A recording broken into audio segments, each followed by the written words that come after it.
बिस्मिल्लाहिर्रहमानिर्रहीम। हमारा जो आज का टॉपिक है वो फीमर हेड फ्रैक्चर क्लासिफिकेशन है।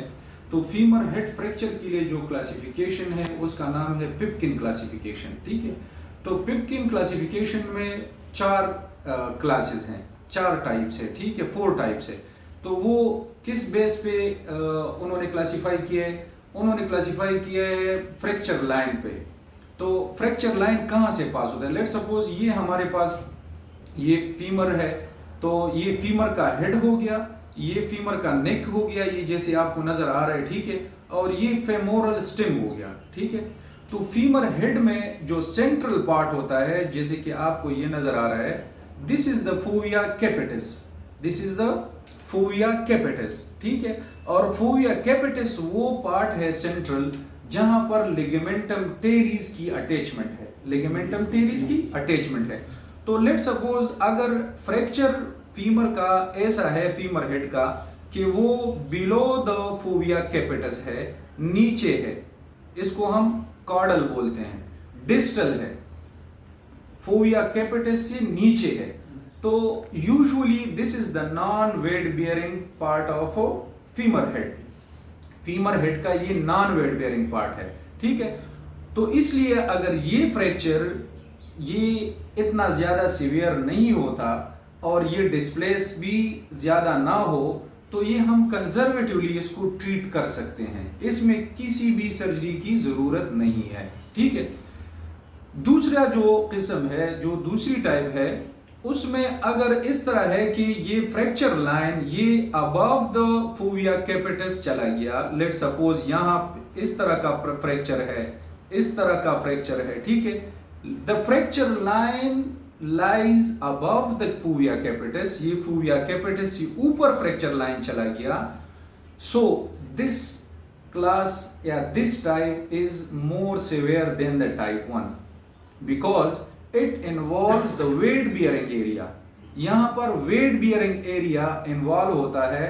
so अगर ये डिस्प्लेस ना भी हो तो ये डिस्प्लेस हो जाता है, इसलिए this needs operative treatment, यहां पर इसमें हम सर्जरी करते हैं। ठीक है, जो थर्ड टाइप है, थर्ड टाइप में फिर नेक इन्वॉल्व हो जाता है। ठीक है, फिर इसमें नेक इन्वॉल्व हो जाता है, जैसे कि ये आपको नजर आ रहा है, this is the neck of the femur. ठीक है, तो तीसरी किस्म वो है जिसमें टाइप 1 या टाइप 2 हो, टाइप 1 हो या टाइप 2 हो, लेकिन साथ में नेक का फ्रैक्चर हो, this is also fractured, so then this is called the type 3 which is more severe। तो टाइप 3 में फिर कैसे हम ट्रीटमेंट करेंगे? टाइप 3 में हम फिर according to the age treatment करेंगे। अगर मरीज जवान है, ओल्ड एज नहीं है, यंग पेशेंट है, you should have to fix, आप सर्जरी आपको करनी पड़ेगी, लेकिन इसमें आप इम्प्लांट लगाएंगे। ठीक है, और ओपन रिडक्शन इंटरनल फिक्सेशन करोगे, रिप्लेसमेंट नहीं करोगे।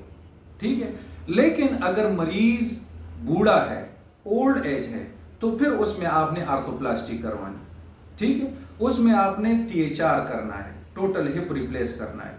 ठीक है, बिकॉज ये जो नेक का फ्रैक्चर होता है, तो नेक के फ्रैक्चर में high chances of avascular necrosis of the femur head हो जाते हैं। तो यंग पेशेंट में हम उसको चांस दे देते हैं, शायद इसमें दोबारा रिविस्कुलराइजेशन हो जाए, लेकिन अगर ओल्ड पेशेंट है तो उसमें हम सीधा रिप्लेसमेंट पे चले जाते हैं। ठीक है, जो चौथी किस्म है, चौथी किस्म उसमें टाइप 1 या टाइप 2 होता है, उसमें बिलो द फोविया कैपिटस या above the fovea capitis femur का हेड फ्रैक्चर होता है, लेकिन साथ में एसिटेबुलम का फ्रैक्चर भी हो। तो एसिटेबुलम का फ्रैक्चर भी हो अगर साथ में, तो उसका बन जाता है type 4। So this is the detail of femur head fracture classification। ठीक है, समझ आ गई? तो इसमें फिर क्या करेंगे? इसमें भी सर्जरी करनी पड़ती है टाइप 4 में भी।